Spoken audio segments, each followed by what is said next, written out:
മേഘഹംസങ്ങൾ തൊഴുതു വലം വെച്ച് സിന്ദൂരം വാങ്ങുന്ന ഈ സന്ധ്യയിൽ നെറ്റിയിൽ ചന്ദനവും ചാർത്തി നീ അണയുമ്പോൾ മുത്തം കൊണ്ട് കുറി ചാർത്തിക്കും ഞാൻ.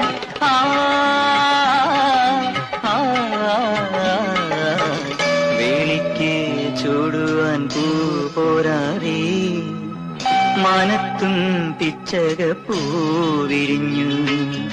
ഈറന്നേഹം മേഘഹംസങ്ങൾ തൊഴുതു വലം വെച്ച് സിന്ദൂരം വാങ്ങുന്ന ഈ സന്ധ്യയിൽ നെറ്റിയിൽ ചന്ദനവും ചാർത്തി നീ അണയുമ്പോൾ മുത്തം കൊണ്ട് കുറി ചാർത്തിക്കും ഞാൻ.